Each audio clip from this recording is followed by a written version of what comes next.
Howdy folks, this is Archer's Paradox again, and this is a follow-up video on the intricacies of the Whalen hooker release. I'm going to try to show some close-ups here. It's kind of difficult. I got the camcorder, I'm straddling it, so I'm trying to balance this and not fall over. But anyways, essentially you can see the hook maybe a little bit better now. And just before you draw the bow, obviously you place the hook in the D loop, and then you rotate your hand in position to start drawing the bow. Now you can see I've got my thumb on the thumb peg, and you maintain pressure there. I had a follow-up post on the thread I started last night to one of the new archers who's trying to learn back tension with a Whalens hooker release. And as you see, this is a 3-finger. There's my ring finger. And the example that I brought up was the teeter-totter.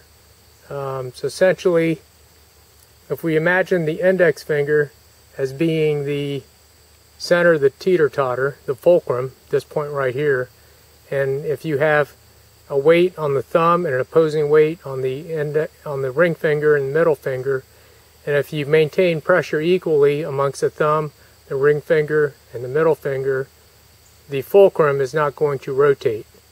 You know, as you pull straight back, it keeps a line pretty much on this plane. Now, as you start, since you have a force on the centered about the hook and your index finger, if you start relieving the pressure off your thumb, well, the weight transfer is now going to allow the release to rotate in this fashion. As you can see the hook, see how the hook starts rotating off the D loop. If we show it on the D loop, like that, like so. Let's see if I can do this here. Okay, so now we're in equilibrium. Whoop.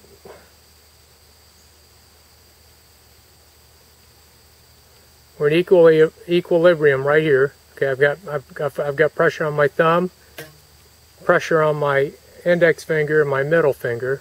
Okay, so I'm pulling back. Now, if you watch my hand, I don't know if I can do this. I'm going to start relieving pressure off my thumb slowly. See how the D loop starts rotating? Now, obviously, this is kind of difficult trying to manage this, but I'm going to try to do the best I can. So once again, take the pressure off my thumb, let my hand relax, and all the while I'm pulling with my back. See how the D loop's starting to, the angle is getting shallower and shallower in relation to the D loop, and then before you know it, boom, it goes off. So in response to the post last night, I suspect what happened is, in fact I know for a fact what happened, this D loop, the hook on the Whalens hooker was set fairly slow. The set screw was more than likely screwed all the way in, and then of course the hook was positioned toward the left as you're looking from this view. Therefore the hook angle was pretty deep. And as the poster described, they were having trouble getting the release to go off. Well, what had happened is, I'll show you an extreme example. Let's say the loop was in that orientation. Well, when they started to initiate their back tension and the release started to rotate, well, there comes a point, there's a finite amount of travel in your hand related to your back tension to where it's not coming off the loop.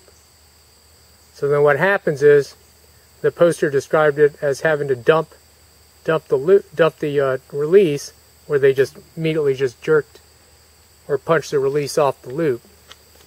So to remedy that, like I said in the post, you need to get a piece of D loop material, cut it slightly longer than your draw length, so you can fashion a D loop on one end and maybe a thumb loop on the other end, so you can hold it in your hand, on your bow hand, and you can start playing around with getting that hook angle a little bit shallower to where you'll be able to to correctly execute the shot. Once again, let's just do this in a little bit slower fashion. I got pressure on my thumb right here.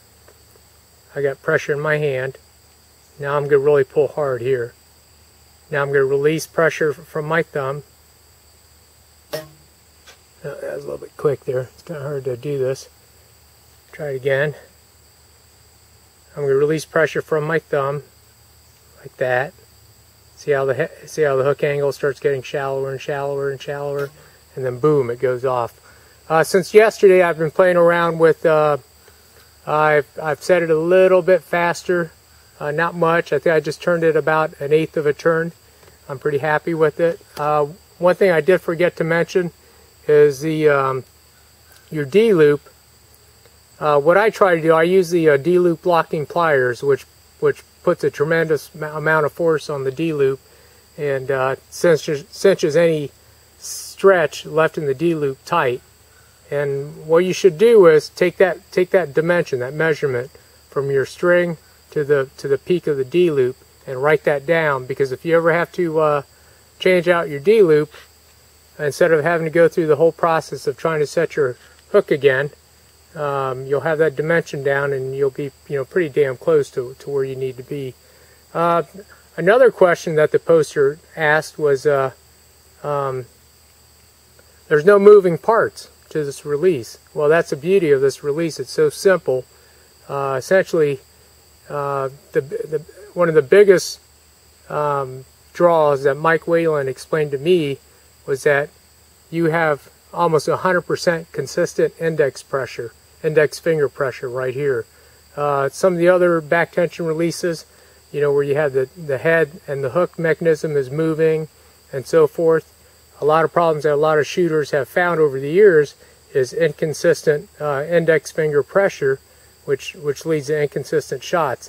I've been shooting, I've probably got close to 150 shots through this release now. I've only had it for less than 24 hours, and my occasional left and right misses are gone now. It's amazing. I can't believe what a difference it has made.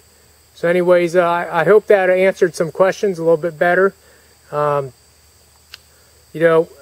I said, for a beginner, do not try to set this release up initially and then try to shoot your bow, because what would happen is if you set it too hot, too fast, if the angle is too shallow, when you go to draw back, you could be at this point trying to draw back, and bad things can happen. I'm a proud member of the my back tension release went off too early, and I smacked my hand in my face and got a fat lip. And hopefully, some of you new shooters out there trying to learn back tension, don't get that experience, because it's not very fun. But anyways, hopefully that'll help you out. This is Archer's Paradox, and I'll see you guys on Archery Talk. Thank you.